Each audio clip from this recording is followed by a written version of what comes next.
우리가 우리에게 죄 지은 자를 사하여 준 것 같이 우리 죄를 사하여 주시옵고. 오늘 우리가 함께 읽은 마태복음 6장 12절 한 절 말씀은 우리가 하나님 앞에 기도할 때 잊어버려서는 안 되는 것 가운데 하나가 우리의 죄 사함에 관한 것이다 라고 하는 것을 우리에게 가르쳐 주는 그런 말씀이고, 그리고 우리가 지속적으로 세상을 살아가면서 용서할 것에 대해서 우리에게 가르쳐 주시는 말씀이 오늘 주시는 말씀이고, 이것은 좀 더 나아가서 하나님 나라를 향해 가는 하나님의 거룩한 백성들의 삶에서 반드시 필요한 것 가운데 하나가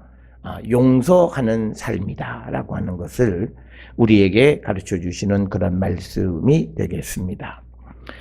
우리가 이렇게 죄 사함에 관한 것은 이어지는 마태복음 6장 14절 15절에서도 보면, 너희가 사람의 잘못을 용서하면 너희 하늘 아버지께서도 너희 잘못을 용서하시려니와 너희가 사람의 잘못을 용서하지 아니하면 너희 아버지께서도 너희 잘못을 용서하지 아니하시리라. 그렇게 말씀을 하면서 우리가 어떻게 하나님으로부터 죄 사함의 은총을 입을 수 있을 것인가 라고 하는 것, 그것은 오늘 12절의 말씀처럼 우리가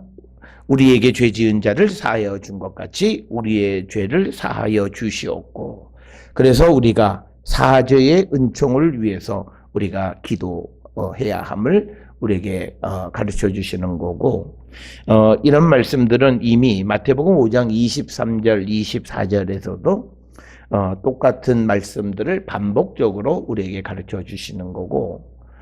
이처럼 우리가 하나님께로부터 사죄의 은총, 용서함을 받는 것이 대단히 중요하다라고 하는 것을 강조하는 동시에, 우리가 그런 하나님의 용서를 받을 수 있으려면 나에게 잘못한 다른 사람들을 용서해 주어야 한다라고 하는 것을 우리에게 가르쳐 주시는 그런 말씀이 되겠습니다. 우리가 이런 용서하는 것들이 남의 빚을 탕감해 주는 것이 얼마나 소중하냐라면, 그런 말씀들은 또 후에 나오는 마태복음 18장 23절부터 35절에 보면, 하나님으로부터 많은 것의 용서를 받은 이들이 이웃의 잘못을 용서하지 않았을 때 하나님께서 그들을 그냥 내버려 두지 않으신다라고 하는 말씀들을 통해서도 우리가 다른 사람들을 용서하는 것이 얼마나 중요한 것인가를 우리가 알 수 있습니다. 오늘 우리에게 주시는 이 말씀들을 통해서 우리가 이제 구원의 확신, 또는 우리가 천국에 대한 소망, 그리고 또 내가 하나님 나라를 꿈꾸며 영원한 영생의 소망을 가지고 살아가는 사람임을 우리가 나타낼 수 있는 방법 중 하나는 오늘 주시는 이 12절에 있는 것처럼 우리에게 죄 지은 자를 우리가 용서해 주는 것입니다. 오늘 우리에게 주시는 본문의 말씀에 죄라고 번역이 되어 있는 것을 조금 더 쉽게 이해하기 위해서, 내게 빚진 사람, 그 빚을 탕감해 주면 우리의 빚을 하나님께서 탕감해 주신다라고 하는 거죠. 그러니까 우리가 죄라고 하는 개념들은 굉장히 추상적이지만, 우리가 이걸 구체화시키면 누구에게 빚진 사람, 그 빚을 탕감해 주면 하나님이 또 우리의 빚을 탕감해 주신다라고 하는 그런 말씀으로 우리가 이해할 수 있는 그런 말씀이 되겠습니다. 따라서 우리가 세상을 살아가는 성도의 삶에서 성도들이 가장 중요한 삶은 내가 누군가를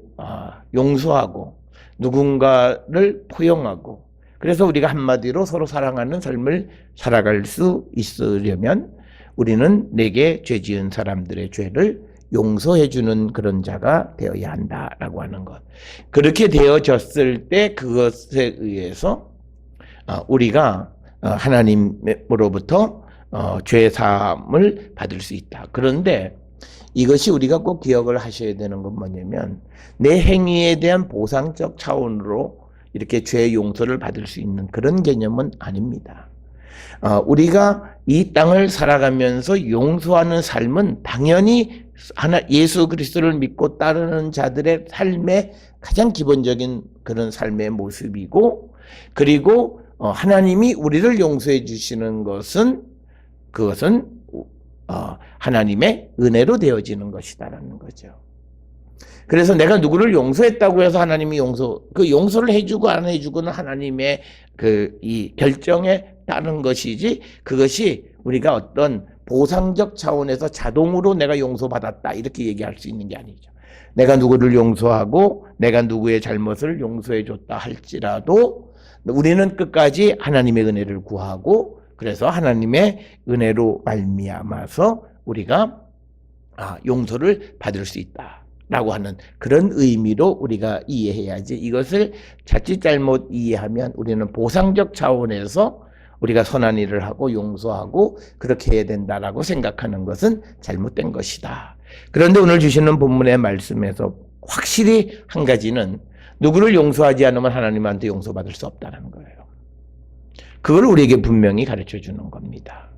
우리가 하나님으로부터 사죄의 은총을 입어야, 그래야 우리가 구원에 이르는 자가 되어지는데, 그 사죄의 은총을 입으려면 내가 이 땅에서 누군가 나에 대해서 잘못했고 나에게 빚진 자들의 그 빚을 탕감해 주는 일이 있어야만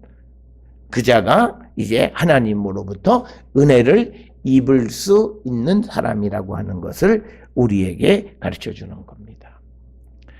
그래서 우리가 이 말씀이 우리의 어떤 행위를 강조하는 그런 행위에 의한 구원, 행위에 의한 사죄의 은총, 이런 것으로 이해되는 것은 잘못된 것이긴 하지만, 그러나 누구를 용서하지 않고 누구의 빚을 탕감해 준 적이 없는 사람은 다른 하나님으로부터 용서받거나 탕감받을 수 없다라고 하는 거죠. 그렇기 때문에 우리는 이웃의 잘못을 용서하는 삶이 우리가 하나님 나라를 향해 살아가는 성도의 가장 기본적인 삶의 자세이고, 그렇기 때문에 우리는 우리가 우리에게 죄 지은 자를 사하여 준 것 같이 우리 죄를 사하여 주시옵소서라고 기도하라고 하는 거죠. 그래서 우리는 세상을 살아갈 때마다 이웃을 용서하는, 남에게 용서하고 용납하고 포용하는 그런 삶을 우리가 살아가는 자들이 되어야 함을 우리에게 강조하고, 바로 이것이 예수 그리스도를 믿고 따르는 제자들의 모습이고 하나님 나라를 향해 가는 성도들의 모습임을 우리에게 가르쳐 주시는 그런 말씀이 되겠습니다. 우리가 오늘 하루를 돌아보면서 우리는 여러 삶의 정황 속에서 나에게 누군가가 실수하고 잘못한 사람에 대해서 그 실수와 잘못을 어떻게 대했는가를 한 번쯤 돌아보시면서, 우리가 지금까지 내가 남이 내게 실수하거나 남이 내게 어떤 그런 잘못을 했을 때 그것에 대해서 우리가 정당하지 못한 반응을 보였거나 성도로서 합당한 반응을 보이지 못했다면, 이제는 오늘 주시는 이 말씀, 그리고 우리가 늘 주기도문 속에서 하나님으로부터 죄 사함을 받기 위해서 우리는 무엇보다도 누군가 나에게 실수하고 누군가 나에게 잘못하고 누군가 나에게 빚지고 그런 사람들에 대해서 우리는 사랑의 마음으로 그들을 대할 수 있고 그들을 용서할 수 있고 그들의 빚을 탕감해 줄 수 있는 그런 마음을 갖고 살아가는 사람들이 되어야 하고, 그래서 우리의 삶을 돌아보시면서 우리에게 또 주어지는 내일의 삶에서 우리가 이 말씀대로 살아가는 자가 되기를 결단하는 저와 여러분이 될 수 있기를 주의 이름으로 축원합니다.